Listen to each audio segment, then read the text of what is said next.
Hey, this is Bill Simmons from the Bill Simmons Podcast, here to help you make the most of your summer with Michelob Ultra, a superior light beer worth playing for. Play for it with the guys when you're competing to see who can sink more birdies on the golf course, because winning tastes even better with Ultra on the line. Play for Ultra. Fill your fridge with Michelob Ultra this summer. Enjoy responsibly. Copyright 2025 Anheuser-Busch Michelob Ultra Light Beer, St. Louis, Missouri. Good night, itchy eyes. Good night, sudden sneeze. Good night to your symptoms of allergies. Xyzal is the allergy medicine you take before bed. It provides powerful relief while you rest your head. Not just all night, but all the next day. Xyzal keeps working, keeping allergies at bay. And without those annoying symptoms disturbing your rest, you can wake up the next morning feeling your absolute best. Remember, be wise all. Take Xyzal. At night. Atenção! Este podcast pode conter representações de cenas que algumas pessoas podem achar perturbadoras e alarmantes. Os conteúdos aqui representados são responsabilidade de seus próprios autores. Para uma melhor experiência, os fones de ouvido são aconselháveis.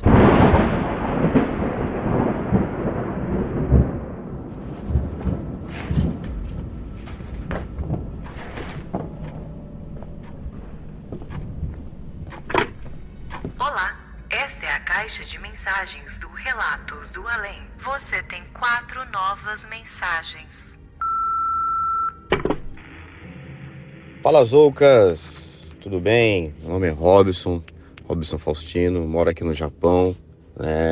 Seu podcast é minha companhia durante o trabalho aqui, sempre estou te ouvindo e tal. Já maratonei todos os episódios, fico sempre na ansiedade de ver qual vai ser o próximo episódio. E vamos lá, né? Eu tenho alguns relatos, né, sobre que aconteceram na minha vida. Eu desde criança, cara, eu tenho uma sensibilidade de enxergar as coisas, né? Sentir certas coisas assim. Então desde criancinha, assim, sempre tive essa espiritualidade, assim, bem aflorada. Então vamos lá para algumas dos episódios aí, né? Um episódio aconteceu em meados de 2007, né? Eu morava em Osasco nessa época e minha mãe morava em Itapevi, né?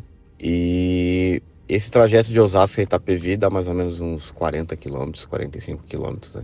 E certa vez, né, eu indo para lá, eu queria chegar um pouco mais rápido, então tem um caminho mais curto, pela Estrada Velha de Itapevi, né? Que é uma estradinha já um pouco mais sinuosa, né? É meio esburacada e tal, então não costumo muito irem por lá na época, né? E eu peguei e fui, né? E eu nessa época eu só andava de moto, né? Então eu tava parando lá de moto, tava indo pra casa da minha mãe à noite e tal. E, enfim, certo ponto dessa estrada velha de Itapevi, né? A minha moto ela começou a responder como se tivesse alguém na garupa, né? Então quem anda de moto sabe que quando a moto está com alguém na garupa, ela não responde da mesma forma. Aí eu cheguei até parar, observei se tinha furado um pneu e tava tudo ok e tal. Subi na moto de volta e a moto respondendo como se tivesse alguém na garupa. Tá, fui indo. Só que eu sentia um certo incômodo, um certo, sabe, assim, eu tava incomodado, sabe, uma angústia, alguma coisa assim, sabe, que não tava no meu normal. Mas, né, continuei seguindo o caminho. Cheguei na casa da minha mãe, por volta de umas 10, 11 horas da noite, não vou lembrar exatamente o horário.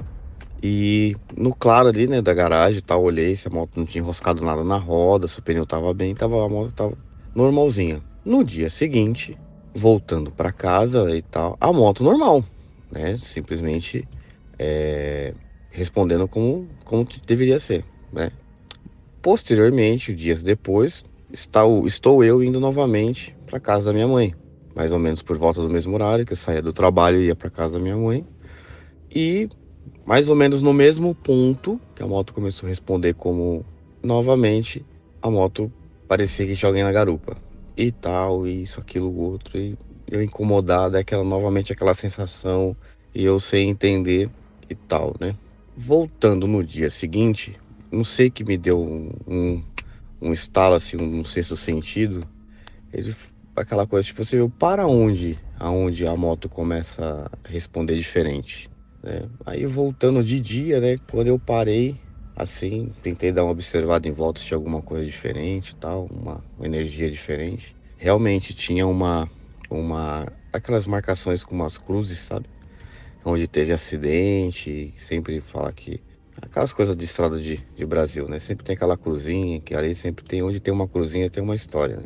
Então, depois desse dia que eu vi essa cruzinha, eu evitei passar por esse caminho, né?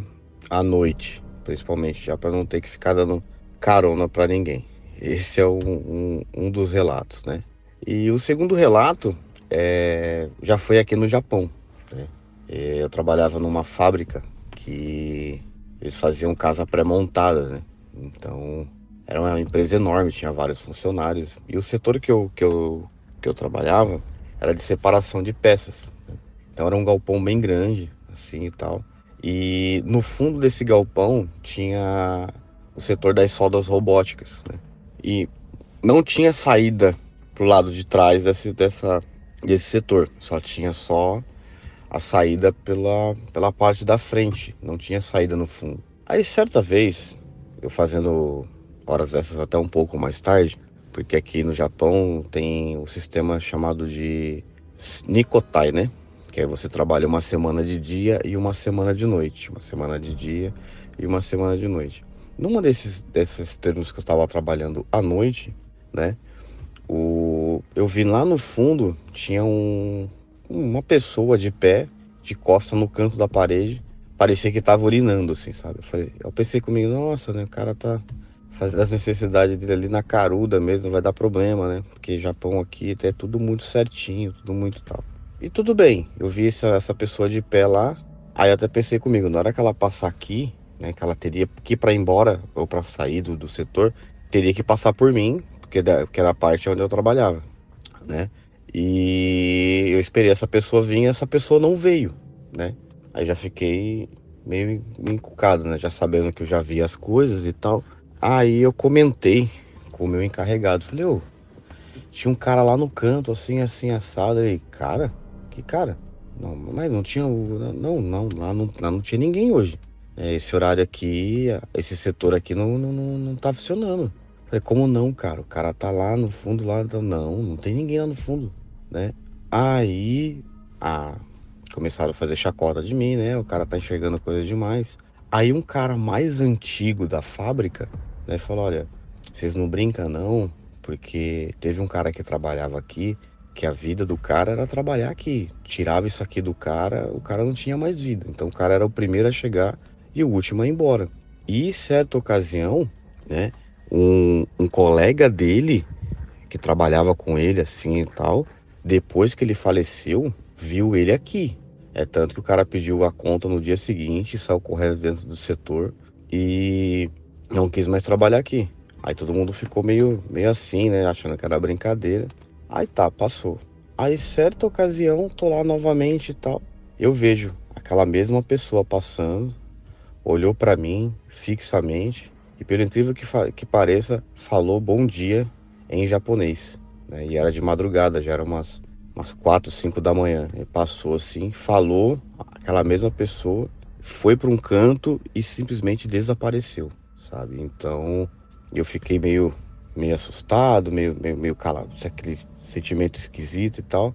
Mas como eu já tenho essa coisa desde pequenininho, desde criança, né? Hoje já não me assusta tanto mais, né? Hoje eu sou um bandista, tenho um entendimento, né, sobre esse mundo espiritual, então hoje eu não me assusto mais. Mas foi uma experiência assim bem estranha, né? Fora algumas outras que também acontecem aqui no Japão, que se for contar pra você, a gente fica aqui horas e horas, que é umas coisas meio estranha mesmo, assim. Como que fala? Coisas estranhas que a gente vê nas montanhas, de longe, né, no céu, tem umas coisas meio esquisitas aqui também. Você vai na praia também à noite, tem uns vultos esquisitos na praia. Mas numa outra oportunidade a gente vai passando mais os relatos. Beleza? Espero que tenha sido bom aí os relatos, né? Espero que os ouvintes aí gostem. E é isso aí. Aquele abraço, sucesso pro podcast, tudo de bom pra você e vamos que vamos. Você tem 3 novas mensagens. Oi, Zoucas. Oi, galera. Ouvindo alguns relatos, eu acabei lembrando disso. Foi uma situação que aconteceu comigo quando eu tinha por volta dos meus 2 anos. Mas antes de falar o que eu passei propriamente, eu vou trazer um pouco de uma base, né? A base da história vai ser algo muito difícil que a minha família passou em 1994. O meu tio, ele foi assassinado com 23 anos, o irmão do meu pai e o irmão mais novo. Então, né, assim, nem consigo explicar o trauma que a minha família passou e a dor dos meus avós, principalmente, né, em perder um filho tão cedo. Mas o fato é que eu não cheguei a conhecer esse tio, porque eu nasci em 1996, né, 2 anos depois do falecimento desse meu tio mais novo. Mas eu lembro, assim, durante toda a minha infância, eu sempre me senti muito ligada a ele, muito mesmo, assim, eu perguntava dele, né, depois de uma certa idade, e eu via muitas fotos dele, eu escrevia carta pra ele, assim, e às vezes meu pai via, até ficava meio triste, porque eu sempre trazia o meu tio, sempre pedia pra falarem dele, e era, assim, um assunto ainda meio até tabu na minha família, e não vou entrar em detalhes sobre isso, mas a forma como ele foi assassinado e tudo mais, sempre trouxe muita dor para todo mundo. E aí acabou que, bom, algo que aconteceu comigo e que eu lembro um pouco, mas não tanto, porque na época eu tinha 2 anos, foi o seguinte, né, e tem relação com esse meu tio. Durante o meu aniversário de 2 anos, a festa, né, eu lembro hoje, o tema era Pequena Sereia, e foi num apartamento que eu morava com a minha família. Eu, meu pai e minha mãe. Minha irmã ainda não era nascida. E eu lembro, assim, que foi uma festinha em casa mesmo, com pouquíssimas pessoas. E, assim, tem foto até hoje desse aniversário. E a minha mãe tinha uma amiga, uma das melhores amigas dela, que era muito apegada a mim. E essa amiga da minha mãe, ela acabou não conseguindo ir para esse aniversário. E realmente, né, a gente morava longe, assim, do centro da cidade. Então, era difícil mesmo as pessoas chegarem, ainda mais naquela época. Então, eu acho que quem tinha carro, que conseguia chegar. Era mais difícil, né? Táxi, Uber, essas coisas, nem pensar, nem existia ainda. Mas aí, essa minha tia, né, de consideração, amiga da minha mãe, ela, uma semana depois desse meu aniversário, chegou na minha casa, né, no meu apartamento, com um presente que ela tinha comprado pra mim. E também pra se desculpar, pra brincar comigo, né, pra passar um tempo comigo, mesmo ela tendo perdido a festa, que foi ótima, por sinal. Eu adorei. Foi muito legal, apesar de ter sido, assim, num apartamento bem pequeno. E ela sentou pra conversar comigo e perguntou a mim, assim, como é que tinha sido a minha festa. E eu disse, ai, tia, foi ótima, né? Brinquei muito, ganhei muito presente, aquela coisa de criança. E ela perguntou a mim, assim, ah, mas quem veio pra sua festa, Júlia, né? Quem chegou, como é que foi? Veio muito amiguinho, muita amiguinha. E eu disse a ela, olha, veio fulano, ciclano, veio essa pessoa e meu tio Paulo. E aí, assim, nessa hora minha mãe, eu não lembro dessa conversa, desse diálogo aí, mas a minha mãe conta, assim, até hoje essa história, ela acha incrível, que ela olhou assim pra amiga dela e a amiga dela sabia, né, que Paulo era o nome do irmão do meu pai que tinha falecido, que eu nunca comentei. E eu tinha 2 anos na época, como eu falei, e até então, assim, ninguém da minha família comentava sobre isso perto de mim, né? Esse assunto, eu só vim entender isso depois de um certo tempo, ainda criança, mas depois de um certo tempo mesmo. Mas com 2 anos, ninguém nem falava o nome dele. Ninguém falava nada dele na casa, não tinha foto dele em lugar nenhum, nada. Porque, como eu falei, era um assunto ainda muito doloroso para minha família, né? As pessoas não tinham aceitado a morte dele ainda. Ele faleceu muito jovem, ele era muito querido, ele era uma pessoa, assim, muito animada, ele era um ótimo filho, um ótimo irmão. E o luto era muito grande, né? Tanto é que hoje, 30 anos depois, meus avós sofrem bastante, né? Aniversário de morte, né? O aniversário dele ainda causa muita dor para os meus avós, para todo mundo. Mas então, voltando para a história, eu falei que tinha visto meu tio Paulo. E minha mãe, assim, na hora se arrepiou toda e disse, calma, quem, né? Quem, Júlia? Como assim, né? Pediu pra eu repetir, eu disse tio Paulo, irmão do meu pai. E, assim, Minha mãe disse que ficou em choque e pensou, nossa, será que alguém comentou alguma coisa? Ela ouviu e ela tá reproduzindo, né, o que algum adulto pode ter falado. E aí essa amiga da minha mãe disse, olha, vamos fazer o seguinte, tem alguma foto dele aqui em algum lugar? E tinha um álbum de fotos bem antigo que eu não tinha acesso. Minha mãe pegou várias fotos de várias pessoas aleatórias e uma foto dele, colocou em cima da mesa, começou a brincar comigo, assim, né? Quem é esse aqui? Eu dizia, é meu avô tal, é meu primo tal, é minha tia tal, minha avó. E aí minha mãe fez a pergunta decisiva, né? E cadê seu tio Paulo aqui? E aí eu apontei pra ele, pra foto dele, a única foto dele. E mais uma vez, só ressaltando que ninguém falava sobre esse assunto na minha família, tá? Ninguém falava. Não era algo assim que se comentava, nem minha mãe dizia assim, olha, nem comigo falavam sobre isso, quanto mais com você, uma criança de 2 anos, assim, ninguém ia comentar isso. E aí, minha mãe na hora ficou assim muito em choque, porque assim, era impossível eu saber quem era ele. E me perguntou, né, olha, como é que foi isso? Me conta, que eu quero saber, agora eu tô curiosa. E eu disse a ela, olha mãe, ele chegou aqui, ele brincou comigo, cantou parabéns comigo do meu lado, me ajudou a soprar a vela, a abrir os presentes, depois me deu um beijo e disse que tinha que ir embora. E eu tô falando isso, eu tô toda arrepiada. Já falei dessa história, assim, várias vezes, mas eu sempre me sinto muito emocionada, né? Eu fico muito emocionada falando sobre isso. E aí minha mãe ficou, ai meu Deus, né? Caramba. E eu não lembro dele, eu não lembro da presença dele no meu aniversário, mas eu lembro de um momento muito específico que eu olhei pra porta e eu vi uma luz muito grande. Uma luz assim, branca, como se fosse alguém saindo do meu apartamento, mas uma luz assim, passando pela porta, sabe? Alguma coisa assim, isso eu lembro. Mas eu não lembro de estar com ele. Mas assim, eu já sonhei muito com esse meu tio, muito. E a minha mãe ficou tão curiosa, né, com essa história, que ela foi até num centro espírita na época perguntar. Era uma época assim que ela estava muito inquieta com várias coisas e ela começou a ir em busca de, talvez, do espiritismo, né? Hoje ela é um pouco sincretista, mas acredita muito no espiritismo.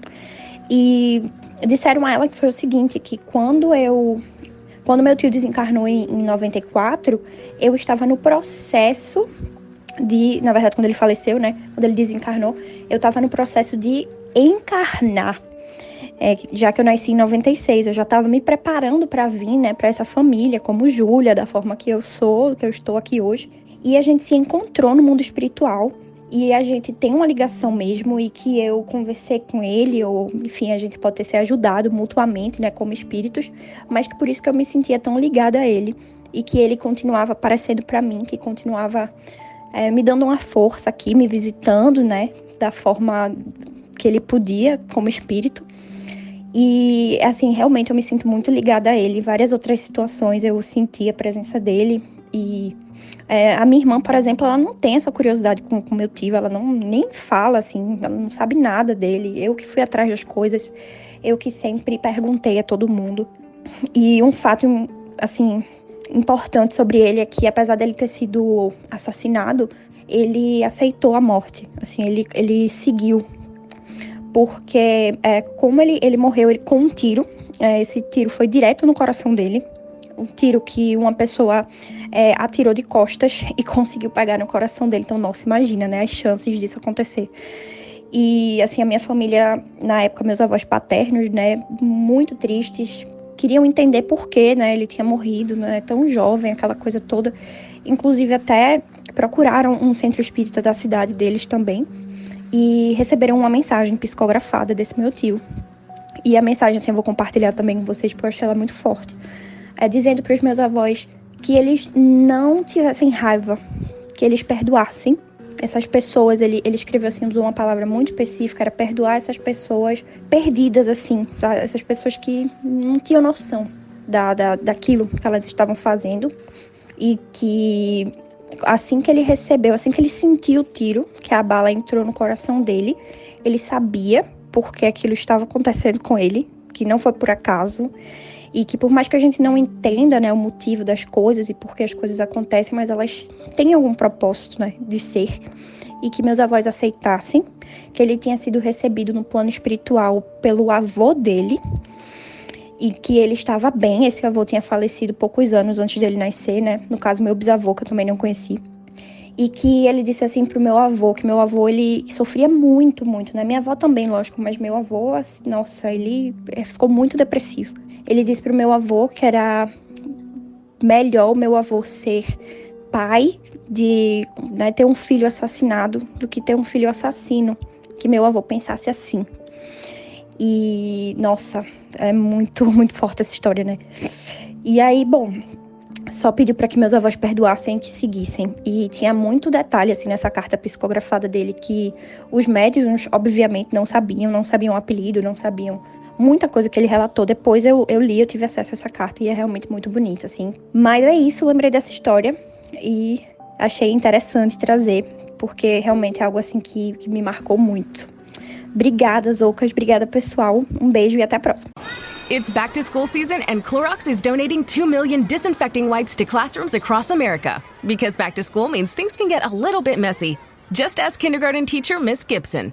Give me just one Clorox wipe and I'm ready for glitter glue, exploded lunchbox yogurt, peanut butter handprints, runny noses, picking noses, rubbing noses. Touching noses. Thank you, Edward. Ooh, nap mats and lockers and tissue boxes. And Clorox scissors. disinfecting wipes. Teacher's #1 wipe. Clean feels good. Based on unit sales data. You don't technically need this car. You say that out loud to yourself. You say, I have no space. You say, I'm just looking. Then you click. Then you zoom in on photo number 87 and whisper, oh no. Then you text a friend, the one who always enables you. You say to yourself, this is the last one, knowing it is not. You don't need this car.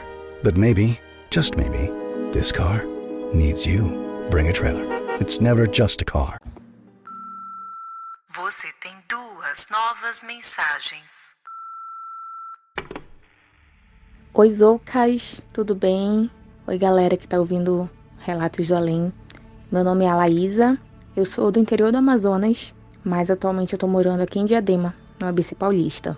Eu tenho 2 relatos para contar hoje, nenhum deles é meu, mas são histórias muito interessantes. Então, assim, desde a primeira vez que eu ouvi o podcast, eu falei, eu tenho que contar essas histórias lá em algum momento. Bom, a primeira história que eu vou contar é do meu pai. Inclusive, eu chamei ele para vir narrar ele mesmo, mas ele disse que eu podia contar. Eu ouço essa história desde que eu era pequenininha. Hoje em dia eu tô com 30 anos e eu que conto pra minha filha. Isso que aconteceu com meu pai.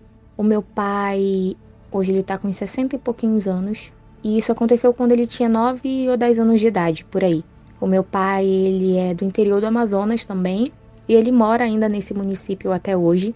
Hoje em dia o município tá mais desenvolvido e tal, mas na época era bem menor do que é hoje, né? É um município que não é muito grande, mas tá mais desenvolvido. O meu pai, ele conta que quando ele tinha essa idade, por volta de 9, 10 anos, ele tinha o costume de jogar bola, sair pra jogar bola. E como era um município pequeno, então assim, não tinha muito perigo, né? Como é hoje, não era tão perigoso. E as famílias se conheciam, então era ok a criança sair pra jogar e depois voltava pra casa. E aí, uma certa tarde, o meu pai saiu pra jogar bola e ele tinha ganhado uma sandália de presente da minha tia, da irmã dele. Uma sandalinha de dedo, sabe, chinelinha. E a família do meu pai, ela é muito rígida, muito tradicional. Naquela época era muito mais, o meu avô era muito brabo. E minhas tias mais velhas, né, também.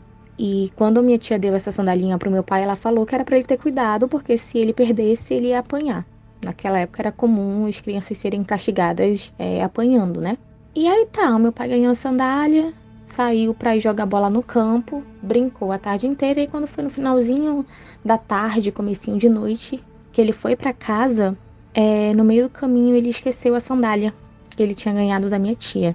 E aí ele voltou pro campo de futebol. Era um campo assim de areia, né, um pouquinho mais distante da cidade. E no interior do Amazonas é muito comum ter esse tipo de campo cercado de árvore, muitas árvores.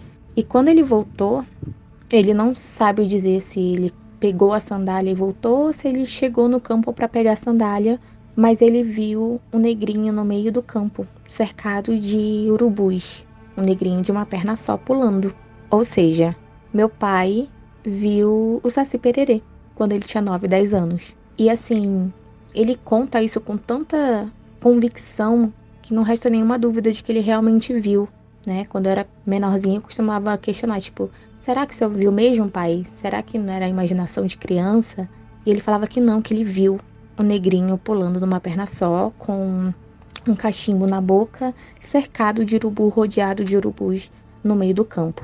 E aí, assim, ele tem certeza que ele viu. E quando voltou pra casa, ele ainda levou ralho do mesmo jeito, porque não era mais pra ele estar naquele horário no campinho de futebol, né? E assim, em nenhum momento eu duvido do meu pai, porque pela forma que ele conta, eu acho que ainda tá muito viva na memória dele essa lembrança do que ele viu, né? Então ele fala pra todo mundo, ele fala, eu vi o Saci Pererê quando eu era criança. E essas lendas assim no norte, né? Eu falo pelo norte, principalmente pelo Amazonas, que é muito forte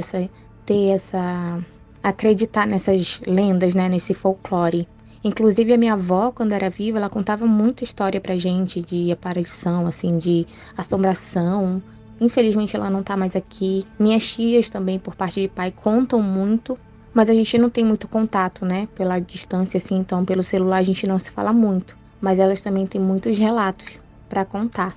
E essa é a primeira história, a história do meu pai quando viu o Saci Pererê com 9, 10 anos.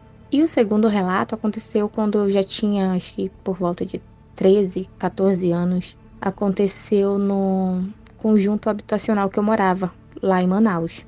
Não aconteceu comigo, aconteceu com o vigia, sabe aqueles guardinhas que ficam vigiando as ruas? Foi com ele. E aí ele contou pra minha mãe e pra minha tia, elas moravam uma do lado da casa da outra e elas ficaram sabendo dessa história. Numa das noites que ele saía pra fazer vistoria nas ruas, de madrugada ele viu uma garotinha sentada no meio-fio de uma das ruas, né? E aí ele passou, viu aquela criança, parou de longe, com receio, assim, de tocar na menina e de algum problema, né? Mas aí ele chamou a menina, ela não levantou a cabeça, ela estava sentada no meio-fio com a cabeça baixada. E aí ele não conhecia ali como moradora, era um conjunto pequeno, acho que tinha umas 7 ruas, né? Não reconheceu como moradora. E aí ele chamou, ela não levantou a cabeça, e ele até chamou a atenção dela, falando, ei, vai pra tua casa, menina, esse horário não é horário mais de estar na rua, vai que alguém passa e te leva. E ela não levantava a cabeça. E aí ele mexeu com ela, até que na hora que ela levantou, saiu andando devagar, e quando ela virou pra trás e olhou pra ele, ela não tinha os olhos. Era um buraco no rosto, assim, no lugar dos olhos. E ele conta que ele ficou muito nervoso, caiu da bicicletinha, que ele saía buzinando, né? Caiu da bicicleta. E ele não sabe, assim, ela foi embora andando e sumiu na rua, né? Foi embora andando até sair da visão dele. E ele contava isso para os moradores, não sei se era para evitar de deixar menino na rua até tarde, conversando na beira de casa, na beira da rua, né? Mas ele conta que ele viu essa menina sem os olhos de madrugada, fazendo uma das vistorias. E eu lembro que eu tinha uns 12, 14 anos, até hoje contando eu me arrepio inteira, porque eu nunca vi nada, morro de medo, e só de imaginar alguém vendo isso de madrugada sozinho na rua, eu me arrepio, né? Assim, por mais que fosse um homem bem mais velho, experiente, ele viu e tomou um susto com aquela aparição. Assim, então são esses relatos que eu tenho para trazer hoje. Nenhum é meu, mas são histórias que a gente ouve, né, diretamente das pessoas e fica chocado que realmente possa existir, né? Eu não duvido, mas assim, não quero ver. Podem me contar, adoro essas histórias, mas eu não quero ver de jeito nenhum. Tá bom? É isso, espero ter contribuído com o podcast, que eu gosto muito. E é isso, um beijão. Você tem uma nova mensagem. Oi, Zoucas, tudo bem? Meu nome é Rita, eu falo aqui de Portugal. E como eu te disse ali no nosso primeiro contato, eu sou, acho que como a maioria dos ouvintes aqui, uma entusiasta do mundo espiritual, né, do sobrenatural. E por conta disso, acredito, eu tenha encontrado o seu canal assim e me encantado com ele, porque já maratonei, já ouvi todas as histórias e algumas dessas histórias me fizeram lembrar de uma situação que eu passei há muitos anos atrás, e eu resolvi trazer essa história aqui para você. Só para contextualizar um pouco, eu venho de uma família do interior de Minas, então tem um viés assim mais espiritualizado, vamos dizer, né? Porque vindo do interior, assim, você tem muitas histórias, então você já cresce com uma certa crença, né, no mundo espiritual. Lá eles não chamavam de mundo espiritual, né? Eles não chamam, é dito visagem, assombração, né? Então tem muitas histórias dos meus avós, principalmente, e de tios do meu próprio pai. Mas essa história que eu vou te contar aqui aconteceu comigo. E foi o que realmente me fez acreditar que existe vida após a morte. Nunca tive dúvidas disso, mas como eu disse, isso me fez acreditar de fato nisso. E como eu sempre ouvi do meu avô, né? Hoje já falecido, mas embora muito católico na época em que estava vivo, também tinha um lado espiritual muito forte, né? E meu avô sempre dizia pra gente, quando ele contava as histórias todas, né, de assombração, que a gente nunca devia duvidar, mas principalmente zombar, né, do lado espiritual. Então, como eu disse, você acaba crescendo, ouvindo essas histórias e acreditando mesmo, né? E aí o que acontece? Eu tinha 18 anos na época, 18, 19 anos mais ou menos, e nessa época meu pai tinha acabado de se aposentar e nós morávamos numa casa ali no ABC, e eles compraram uma casa no interior de São Paulo. E eu sempre fui uma pessoa muito responsável, assim, uma adolescente super responsável, super estudiosa. E nessa época eu já trabalhava, né? E não queria, não estava afim de ir para o interior. E como eu disse, sendo muito bem responsável, assim, meus pais também não viram problema em eu continuar na casa sozinha, né? E só um detalhe, essa casa em que eu vivi, né? Vivi desde que eu nasci, não foi uma casa comprada assim pelos meus pais, né? Era uma casa que meus pais construíram. E talvez por esse lado de família espiritualizado, desde pequena também eu sempre vi muita coisa, sempre vi vulto, né? Ouvia coisas dentro de casa, ouvia alguém chamando meu nome, sentia cheiros assim do nada, via sempre alguém passando, né? Pela gente assim. E quando criança não entendia muito isso, mas depois você vai crescendo, você vai despertando, né, esse lado espiritual. E embora católica também, né, sempre tive um gosto pelo espiritismo, né, pelo kardecismo, e consequentemente acabei lendo bastante a respeito, estudando, frequentando o lar, né, e vendo, né, como eu falei, essas coisas todas e entendendo um pouco mais sobre isso. E aí, essa época que os meus pais foram embora, eu namorava um menino, só que esse menino, ele frequentava o candomblé, né?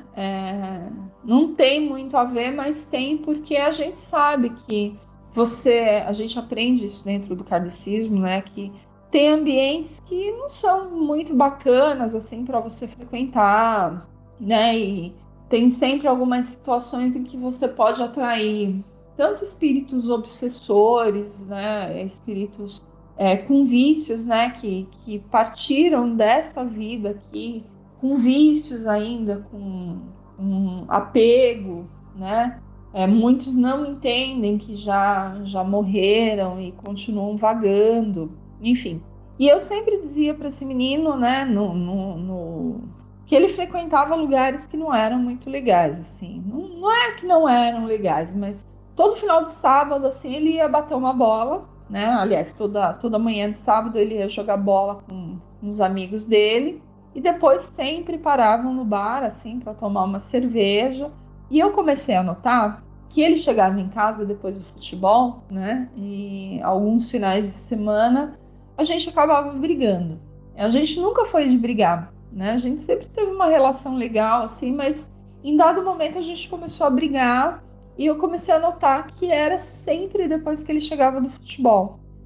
Isso começou a acontecer com frequência, né? E eu falava para ele assim que alguma coisa de errado estava acontecendo. E não era por ciúmes, não era por, né? As nossas brigas, elas não tinham um motivo aparente. Era uma bobagem, acabava despertando uma briga maior. E só para um detalhe, a casa em que eu vivia, como eu falei, era uma casa muito grande. E às vezes ele falava para mim que ele ia lá e ele não gostava de ficar muito em algum cômodo sozinho, assim, que ele se sentia observado, né? E é engraçado isso porque, como eu disse, eu via muita coisa ali dentro daquela casa, mas não queria levar isso à frente, né? Não queria ficar comentando a respeito, porque nem todo mundo entende, embora ele frequentasse um centro de candomblé, né? Mas eu nunca tinha visto nada que me assustasse realmente. Então, para mim, estava tranquilo. Só que aí teve um final de semana em que a gente brigou feio e a gente meio que terminou. E eu cheguei na segunda-feira no meu trabalho, assim, bem chateada, né?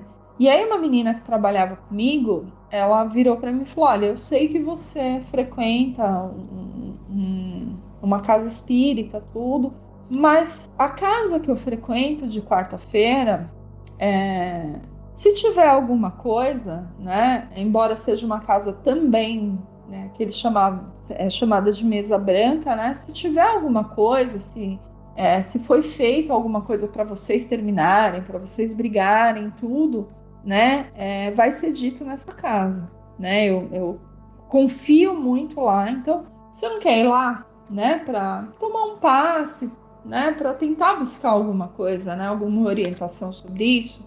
E eu ali naquele meio, né, naquele momento meio chateada, tudo, eu falei, eu vou. Só que detalhe, nem essa menina e nem ninguém que frequentava esse lugar, em algum momento tinha entrado na minha casa, né? Primeiro que eu não conhecia ninguém além dela lá nessa casa espírita. E ela, inclusive, nunca tinha entrado na minha casa. Era uma colega de trabalho, assim, mas nunca tinha entrado na minha casa. E aí, ok, fui com ela nesse local, tudo. E quando nós chegamos, era assim, você entrava e tinha uma corrente de oração, era ali de uma passagem do Evangelho. E logo alguém, né, tinha uma pessoa específica que recebia um espírito, né, recebia uma entidade. E se houvesse alguma entidade que quisesse falar alguma coisa para alguém, ela descia, né? Como a gente fala, assim, o médium ali recebia essa pessoa e tinha o outro médium que acompanhava para a orientação. E aí, enquanto nós fazíamos a oração de abertura ali, a oração do Pai Nosso, e líamos a passagem do Evangelho, eu fui tomada por um choro repentino. E era um choro muito dolorido, eu não conseguia parar de chorar. Embora eu estivesse naquela situação de ter terminado o meu relacionamento, eu estava triste, né? Mas eu sabia que possivelmente tinha um retorno ali, né? A gente tinha uma chance de volta, né? Mas o sentimento que eu tinha era diferente. Não era a dor pelo término, era uma outra coisa que eu não sabia explicar. E começou a ser um choro muito compulsivo mesmo, assim, não conseguia me controlar. E aí, quando terminou a oração, esse médium, ele me chamou para sentar ao lado dele e ele falou para mim assim: tem alguém aqui que quer conversar com você.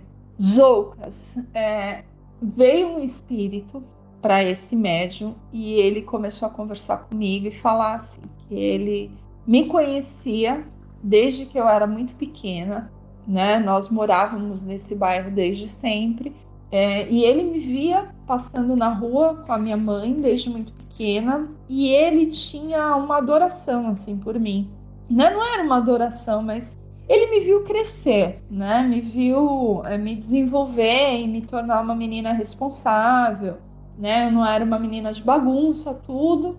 E ele dizia que me achava muito bonita, né? E em contrapartida, ele não gostava desse meu namorado, né? E o que tinha acontecido com ele? Ele tinha se envolvido com pessoas erradas, em situações erradas, e ele tinha sido assassinado, né? E ele sabia que ele não fazia mais parte do nosso mundo, E ele vagava ali, né? Continuava aqui, né? E quando eu comecei a namorar esse menino, ele não gostou, né? Eu não sei se eram ciúmes, alguma coisa, mas lembra que eu falei que meu ex não gostava de ficar na minha casa sozinha, que ele se sentia observado? Pois é, esse menino um dia acompanhou da rua, ele acompanhou o meu ex-namorado para dentro da minha casa, e o que me fez acreditar em tudo que ele estava falando é que ele descreveu a minha casa inteira, Zoucas. Ele descreveu desde a entrada da minha casa, os cômodos, ele falou exatamente a predisposição dos móveis ali na cozinha e onde ele ficava, né? E como eu disse, eu não conhecia ninguém que frequentava esse centro, e essa menina que me levou até lá nunca tinha entrado na minha casa. E ele falou para mim que ele provocava, o Rogério via ele, né? O nome do meu ex é Rogério. Ele via ele de uma forma não como ele era. Ele via ele com uma forma sombria, né? Ele aparecia para esse meu ex de uma forma muito sombria, né? Como um vulto, e ele ficava rondando o meu ex e deixava ele nervoso. E no final das contas a gente brigava, né? E essa era a intenção dele, que nós brigássemos para que nós terminássemos e ele saísse da minha vida. Mas não era porque ele me queria para ele. Ele simplesmente não gostava desse meu ex-namorado, e por ele ter acompanhado o meu crescimento, por ele ter visto o meu desenvolvimento ali e saber que eu era uma menina bacana, e ele ter criado dentro da cabeça dele um carinho por mim, ele não queria que eu ficasse com uma pessoa como o meu ex, né? Que tinha o hábito de beber de vez em quando, né? Depois eu descobri, na época eu não tinha muito contato com isso, né? Mas eu descobri que ele usava droga, né? E na época não era isso muito aberto, né? Hoje eu tenho 44 anos, então isso há mais de 20 anos atrás não era um assunto que se falava muito, né? E por ele trabalhar também, estudar, ninguém tinha muito disso, né? De comentar. E eu descobri isso depois, né? Que ele fazia uso de cocaína e era também incentivado por esse ser, né? Que já tinha partido. E ele fazia isso com mais intensidade, tanto pelo vício que ele mesmo tinha, né? Como também para que o Rogério ficasse mais alterado e a gente acabasse brigando, porque uma hora ou outra, consequentemente, a gente ia terminar, né? E aí, no final das contas, o médium falou para ele, né? Olha, você sabe que você não é mais daqui, né? Que o teu mundo não é aqui, você precisa procurar a luz. A gente consegue, né? Te encaminhar, né? Para tua alma seguir em paz. E que você sabe que você está agindo errado, né? Você não pode interferir na vida deles assim, né? Ela tem que escolher se ela quer continuar com ele ou não, né? E aí, no final das contas, segundo o médium, ele seguiu o caminho dele, mas a sensação que eu tive quando eu saí de lá, eu não entrei na minha casa com medo de que eu o visse lá dentro, que eu, né, sentisse alguma coisa, não. Pelo contrário, eu senti uma sensação de vazio tão grande, e essa era a dor que eu sentia, né? Que ele, de certa forma, veio para se despedir, né?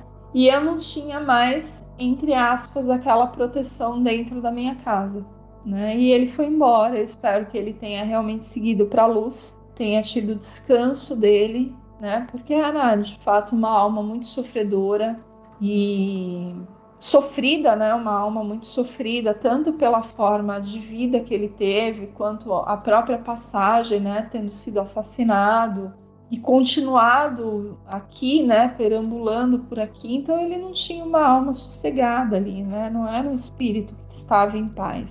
Então eu espero que realmente ele tenha seguido para um resgate, né? Para um socorro, e tenha ficado em paz, né? E como eu disse, foi um vazio muito grande durante muito tempo. Eu ainda permaneci nessa casa durante bastante tempo. Ali eu me casei, eu tive meu filho, que tem histórias também, uma outra hora eu te conto. Mas só para contextualizar mesmo, né? Que o problema nunca foi a casa, nunca foram as visões que eu tinha, né? Mas essa história realmente me fez acreditar que existe, né? A vida continua do outro lado, né? E principalmente, como eu disse, ninguém ali nunca tinha entrado na minha casa e ele descreveu a minha casa cômodo por cômodo e as situações que eu vivia. E é isso. Se alguém quiser comentar alguma coisa a respeito, vou achar bem legal, né? Para entender se tem alguém que também tem alguma história parecida, mas nunca comentei muito com ninguém essa história, são poucas pessoas que sabem sobre ela, né? E no final das contas, eu e esse menino realmente terminamos de vez, né? Eu e esse meu ex-namorado terminamos de vez, ele seguiu a vida dele, eu segui a minha. Nunca mais nos falamos, né? E tivemos contato, assim, logo depois do término, como morávamos, né, no mesmo bairro, nos víamos assim, mas não tínhamos mais um contato direto. E depois, né, com o tempo, acabei namorando outras pessoas, ele também, e acabei me casando, e ele ficou sozinho, né, por muito tempo, e depois também, né, se arranjou lá, casou com uma pessoa, e depois que eu vim embora, eu nunca mais o vi. Mas essa é a minha história e eu queria trazer aqui no canal para você. Espero que você tenha gostado, é um relato longo, peço desculpas se foi longo demais, mas se alguém quiser comentar, eu estou aberta para receber aí os comentários e a gente falar a respeito. Um beijo, Zoucas, um beijo a todos os ouvintes que chegou até o final aqui da história. E uma hora eu volto para te contar outras coisas que aconteceram.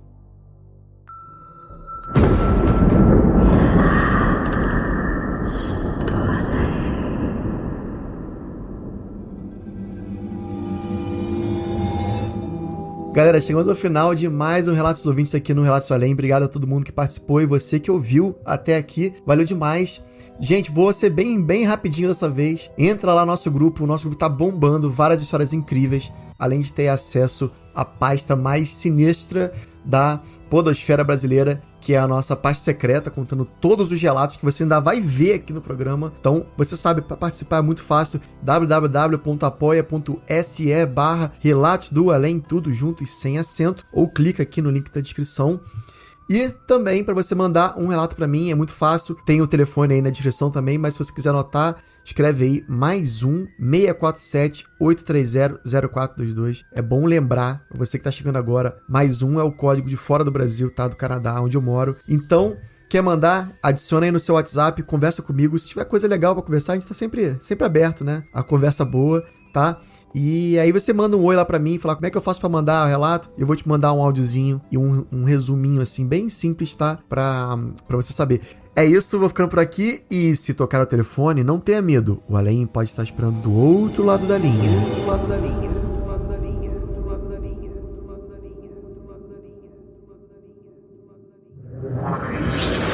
Esse podcast foi uma produção Uncoded.